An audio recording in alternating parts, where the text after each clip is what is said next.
Hello दोस्तों, आज की इस कहानी में आप सभी का स्वागत है। यह कहानी मेरी और मेरी जवान बुआ के बीच की है। बुआ मेरे साथ मजाक तो करती, लेकिन आगे का कार्यक्रम करने से मना कर देती।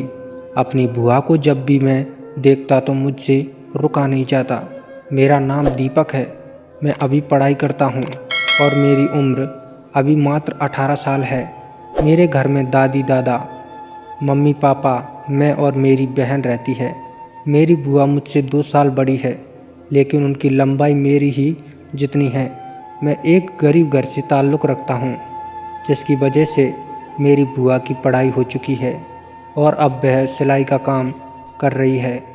मेरी बुआ सिलाई करते समय छोटे कपड़े पहनती है, जिसकी वजह से वह बहुत ही ज़्यादा खूबसूरत लगती है। मैं बुआ से हर तरह का मजाक कर लेता हूँ और मेरी बुआ भी मुझसे मजाक करने लगती है, लेकिन किसी भी बात का बुरा नहीं मानती।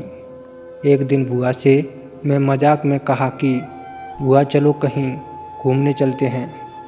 बुआ बोली वह तो ठीक है, तेरे साथ मैं चल दूँगी, लेकिन वहाँ मेरा क्या फ़ायदा होगा, मुझे भी तो मज़ा आना चाहिए ना। मैंने कहा बुआ तुम टेंशन बिल्कुल भी मत लो, मैं आपको वह खुशी दूंगा जो आपको किसी ने नहीं दी होगी। वो बोली तब तो ज़रूर चलूँगी। अगले दिन हम दोनों की तैयारी बन गई। मैं भी बहुत खुश हुआ और मैं मन ही मन सोच रहा था कि बुआ के साथ बहुत मज़ा आएगा, लेकिन अचानक पापा ने जाने से मना कर दिया और हमारी तैयारी कैंसिल हो गई। उस समय मैं बहुत दुखी हुआ और अपने रूम में जाकर बैठ गया। तभी बुआ आई और बोली, अरे दीपक, घूमने नहीं चल पाए तो दुखी क्यों हो रहे हो? फिर कभी चलेंगे। अच्छा तुम मुझे कौन सी खुशी देने वाले थे जो मुझे किसी ने नहीं दी? मैंने कहा बुआ अब क्या होगा बताने से? बुआ बोली शायद मैं तुम्हारी कुछ मदद कर सकूं। मैंने कहा बुआ मुझसे तुम्हारे साथ ब्याह करना है। बुआ सब कुछ समझ रही थी, लेकिन बोली साफ साफ बताओ क्या बात है?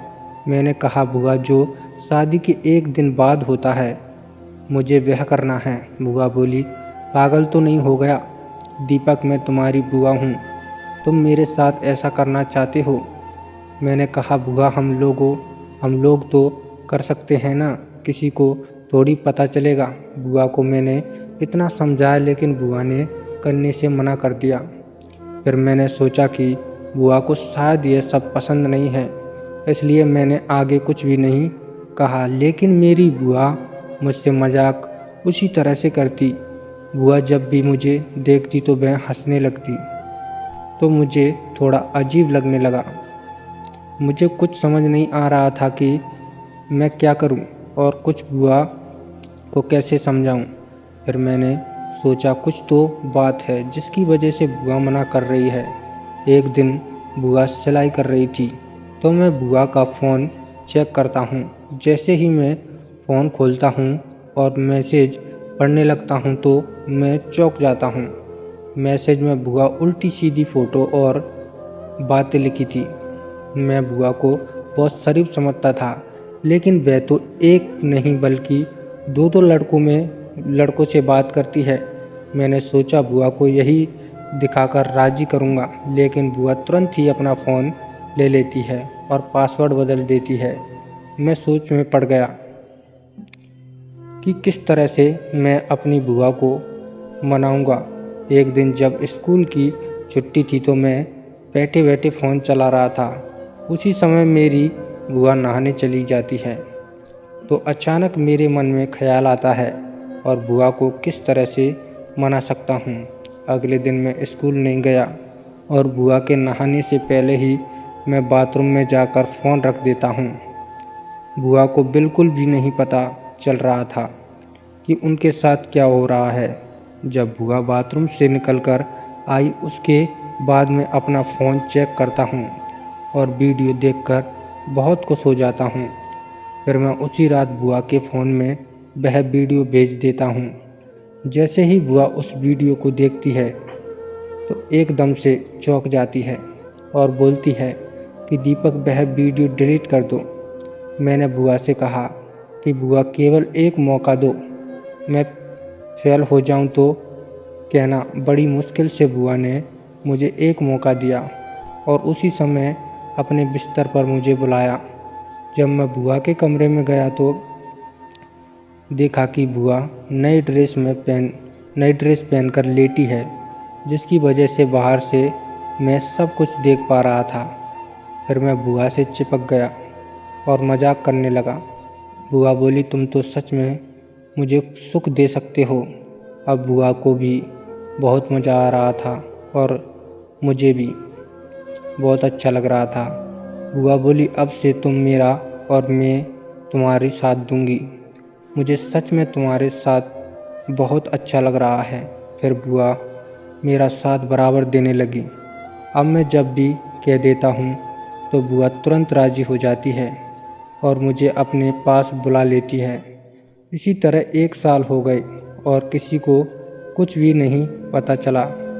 हम दोनों एक दूसरे का बराबर साथ दे रहे थे।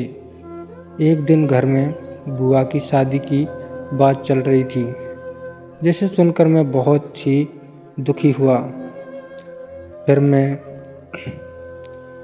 मैंने बुआ से कहा, शादी के बाद तो तुम मुझे भूल जाओगी। बुआ बोली, ऐसा नहीं है दीपक, मैं तुम्हें नहीं भूल सकती। हमारे साथ की खुशी को मैं कैसे भुला सकती हूँ। तुम मेरा साथ बराबर देते रहे। बुआ बोली, जब मैं घर आया करूँगी तो तुम्हारे साथ की खुशी को पाए बिना नहीं जाऊँगी। कुछ दिन बाद बुआ की शादी हो जाती है और बुआ अपने ससुराल चली जाती है। मुझे अभी बहुत ही ज़्यादा अकेलापन महसूस हो रहा था, लेकिन मुझे इस बात की खुशी थी कि बुआ जब भी घर आएगी तो मेरा साथ ज़रूर देंगी। उसके बाद मैं थोड़ा खुश रहने लगा। एक दिन मैंने बुआ को फ़ोन किया और पूछा कि बुआ, अब तो आपको आराम ही आराम है। फूफा जी तो आपको बहुत खुश रखते होंगे। बुआ बोली, हाँ दीपक, तेरे फूफा प्यार भी बहुत करते हैं। और बुआ मुझसे मजाक करने लगी। अब बुआ हर 2 दिन बाद फ़ोन करती और तरह तरह का मजाक करती। मैं भी बुआ से खूब मजाक करता हूँ। इस तरह से मैंने अपनी लाइफ को रोमांटिक और हैप्पी बनाया। अब हमारी ज़िंदगी काफ़ी ज़्यादा बदल चुकी थी। तो दोस्तों, यह थी आज की कहानी। आशा करता हूँ दोस्तों आपको पसंद आई होगी। अगर कहानी पसंद आई हो तो वीडियो को लाइक शेयर करें। हमारे चैनल टेडी स्टोरी को भी सब्सक्राइब कर दें। धन्यवाद। यह वीडियो सिर्फ काल्पनिक है और शिक्षा के उद्देश्य से बनाई गई है, ताकि किसी महिला के साथ ऐसा ना हो। धन्यवाद।